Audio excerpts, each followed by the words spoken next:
여러분 안녕하십니까? 오늘 부산의 해운대구 한 호텔 공사 현장에서 공사 자재가 추락해 단속 나온 공무원이 머리를 크게 다치는 사고가 발생했습니다. 현장에서 안전 조치가 제대로 이루어졌는지 지금 경찰이 조사하고 있습니다. 류재민 기자가 보도합니다.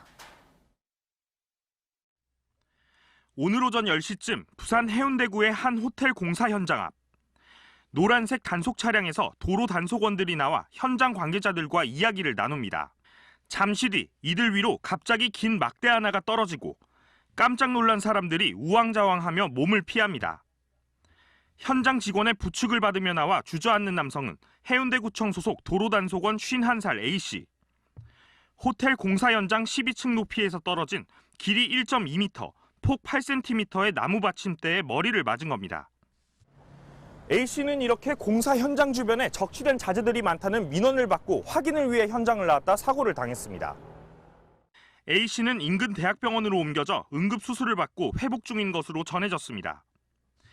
경찰은 크레인을 이용해 자재 더미를 옥상에서 바닥으로 옮기는 중간에 못으로 덧대어 놓은 나무 받침대가 떨어진 것으로 보고 있습니다.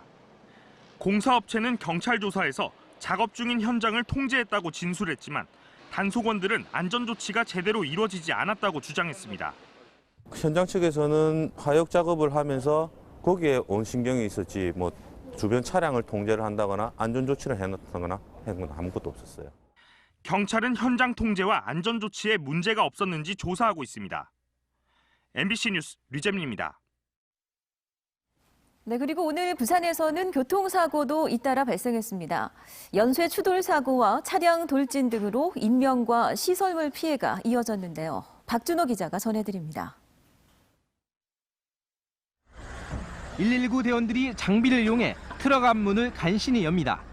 오늘 오후 2시 45분쯤 동래구 온천동의 한 도로에서 오중 연쇄 추돌 사고가 발생해 2명이 병원으로 옮겨져 치료를 받았습니다.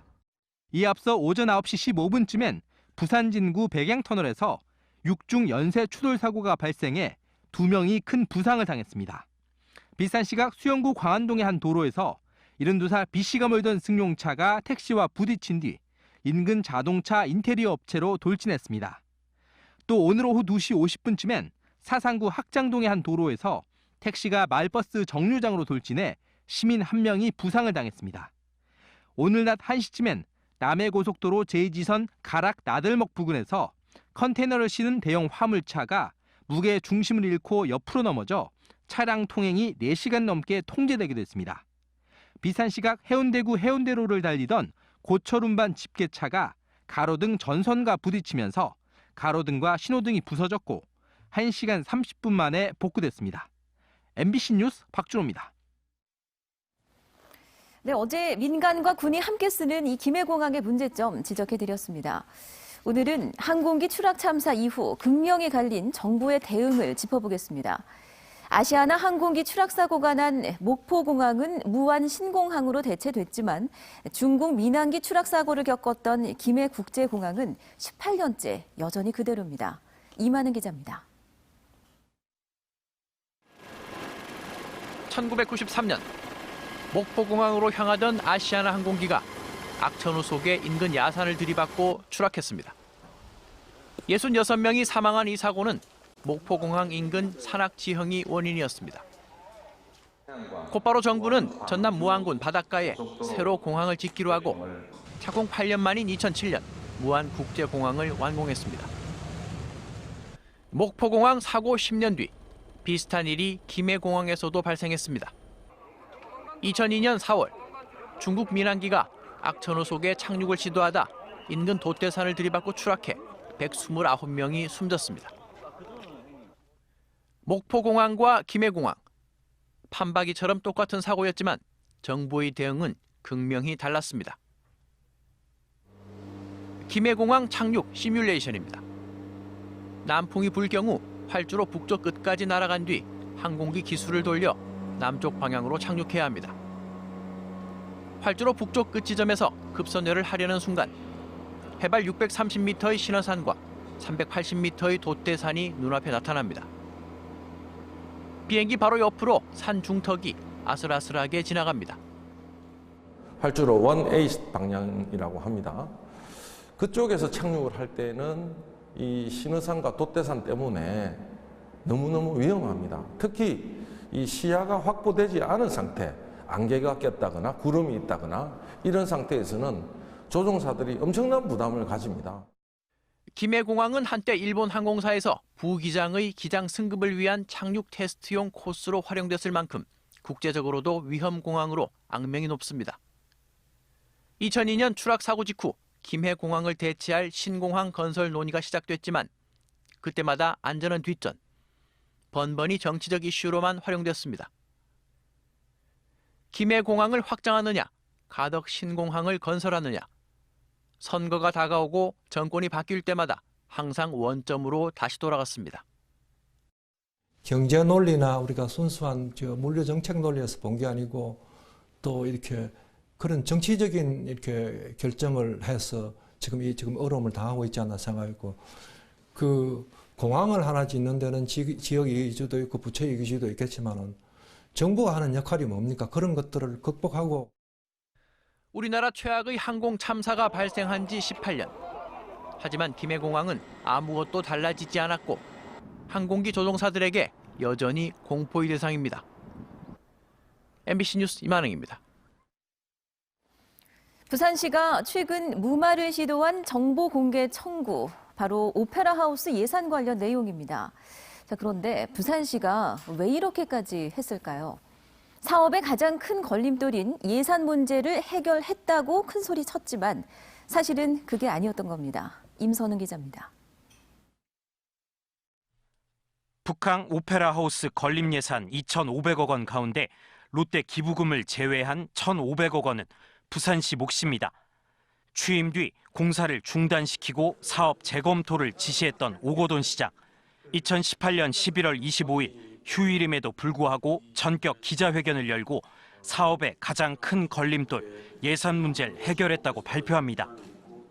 오페라 하우스 공사 재개는 부산항만공사의 건립비 800억 원의 지원 결정이 있었기에 가능했으며 해양수산부가 부산항만공사와 함께 오페라 하우스에 구원투수로 나섰단 겁니다. 이에 따라 지난해 10월 해수부는 북항 재개발 사업비에 오페라 하우스 건립 지원 예산을 포함시켰는데 일단 오 시장이 공언했던 800억 원보다 300억 원이나 축소된 500억 원입니다.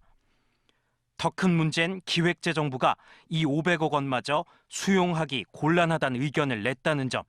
부산시가 자체 조달하기로 했던 건립비를 이제 와서 왜 중앙정부가 부담하냐는 취지입니다. 최종 원칙에 의해서 입각해서 답을 준 거기 때문에 그거 외에는 뭐 따로 답을 줄 만한 건 사실 없어요.